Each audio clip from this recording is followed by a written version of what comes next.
Hi, here we have these two aluminium heatsinks for M.2 SSDs. We bought them because the SSD in my dad's PC, which is a 512 gig Samsung PM981A SSD, kept getting up to 60 degrees, maybe even 65.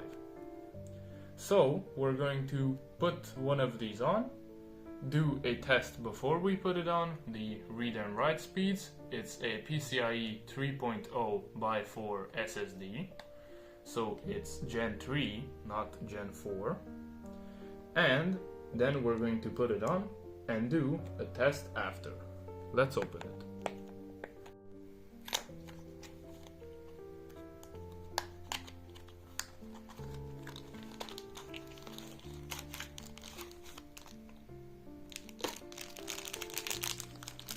Here's what's included. It comes in a Ziploc bag. The heatsink, which is 6 millimeters tall.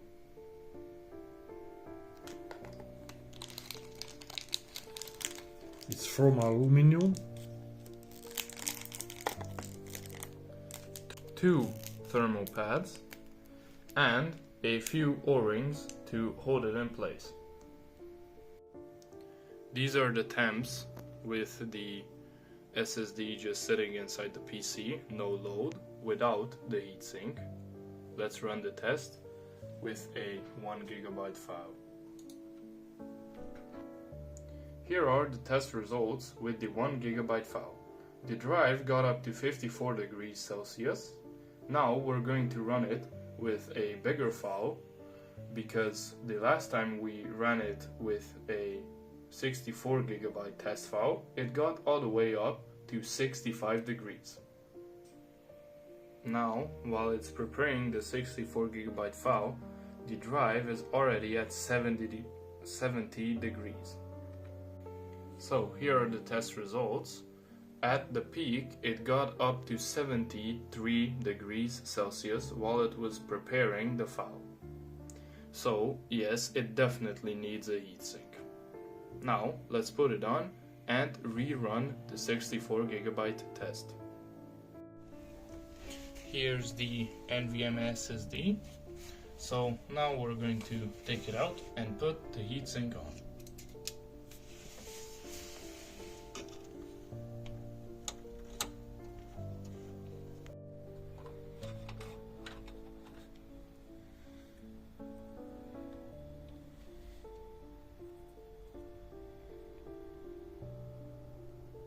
For this SSD, we're going to remove the sticker because it's made out of paper, not like, for example, some premium SSDs have this sticker, have a metal rear side, so it also acts as a heat spreader. This one doesn't, and our drive already is out of warranty, so it will not affect it. But if yours is still in warranty, please don't remove it. Now we're going to put on the thermal pad.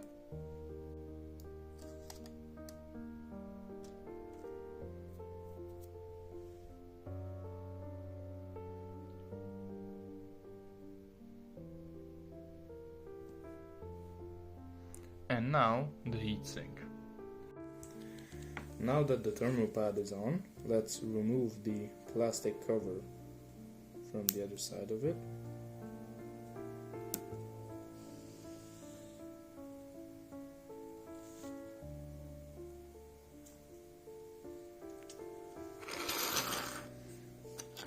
And put on the heatsink.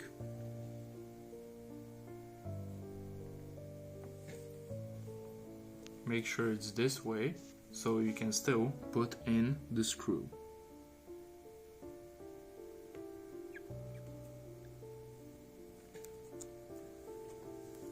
And now, to secure it in place, we're going to use 2 O-rings.